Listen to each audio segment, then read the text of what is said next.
Krishna Krishna Hare Hare, Hare Rama Rama Hare. Namo Krishna Padaya Krishna Prasthaya Bhutale Srimate Swami Bhakti Vinaya Narasimha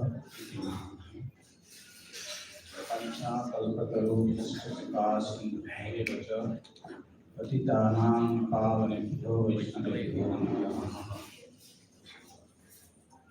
It's our good fortune that we have amongst us our Gurudev.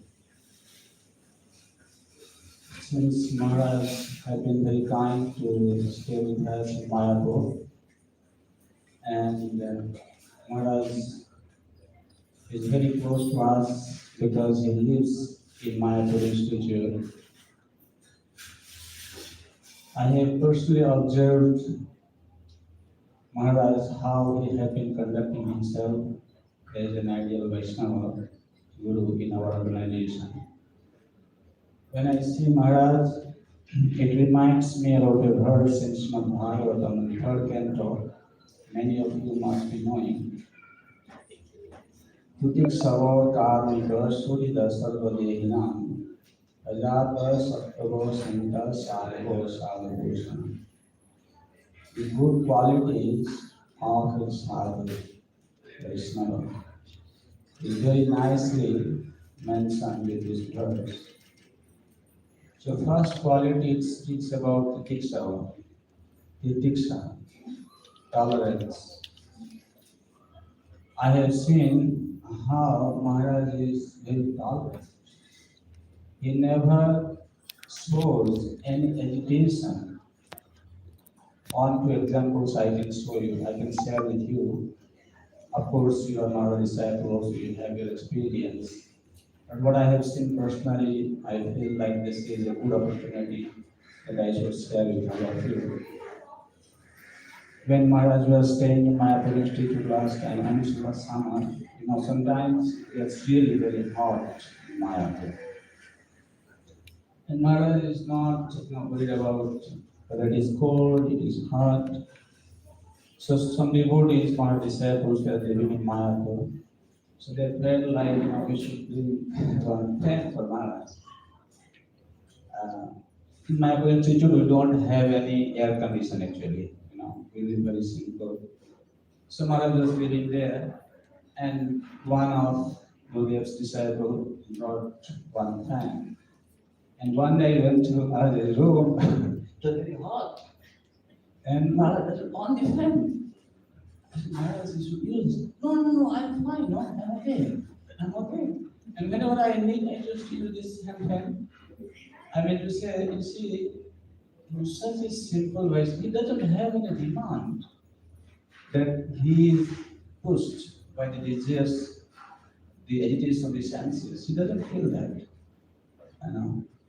Another day, he lives in his room, one devotee brings prasadam from Maharaj. He would never say that you bring prasadam on this time or do this. One day I came to know, I went to the kitchen afterwards, I found out, after 3 o'clock, Maharaj, he went to the kitchen, he just started with something. Later I found out that the devotee is covered. And you see, he doesn't tell anyone. He tolerates. Do you think so? And if you see his mercy, Maharaj is very merciful.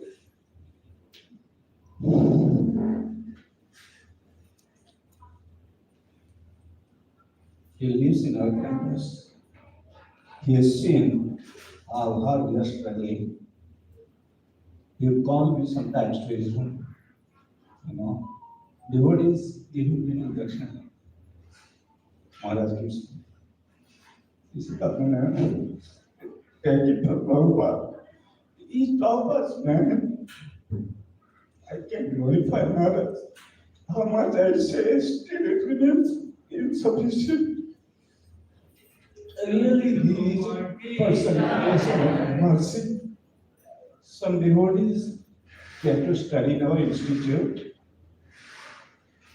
And the words of a pure Vaishnava touches the heart of the devotees.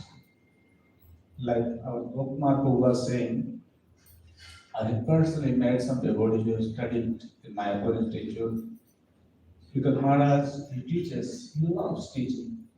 Every year, right now Maharaj is traveling, and we ask Maharaj, can you teach in Bhakti Vedanta? He said, yes, I'll do it. In spite of his busy schedule, he always takes this as an opportunity to touch devotee's heart. There was an old man who was a high-grade officer in India government. His daughter was actually serving in Mayapur Institute. She also still does some service. And I'm very close to that whole family. In fact, that gentleman, he is no more. He actually personally spoke to me. He used to visit Mayapur. He has now listened to many sannyasi who visit during Gorpani time. So one time, at the time he was not initiated. He came to Mayapur. He was staying in Mayapur. And he just once listened to Maharaj. And after that, he was so inspired. He said, Padmanayan, I want to have initiation from you. I said, yes, you should go ahead. Oh man, very highly educated person. And the devotee came from Nepal. Just by now attending Maharaj's class, he got so much inspired. See, there is saying, a sadhu can be judged through the ear. Just by hearing, you can see how much he is able to impact on us. What kind of difference he is able to bring in our personal life. Of course, we can go on speaking about Maharaj for many hours. I know you have many other devotees to speak, but at least one more thing I want to also tell you should know about this. For Maharaj, there is no one who feels like he is mine. For example, he is a guru, he gives initiation to the disciples. Maharaj never considers his disciple as his property. I mean to say, I'm not saying that other ISKCON gurus they feel like it, but in a particular way, how Maharaj deals with the devotees, the disciples, how he instructs them. He always says, they are the property of the organization. And he always inspires devotees according to their capacity, how they can be an instrument in Prabhupada's program. Whenever he is there in Mayapur, some devotee they will say, Maharaj, please come with us to do our program.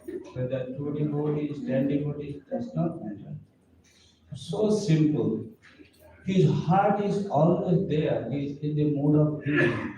He is always ready to give Krishna to anyone he meets.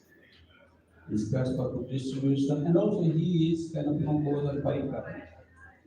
Whenever he is in parikram, there is so many sannyasis. You see, by seeing his simplicity and his way of recognizing the devotee's potential, Mayapur automatically hands over Maharaj will become the MC.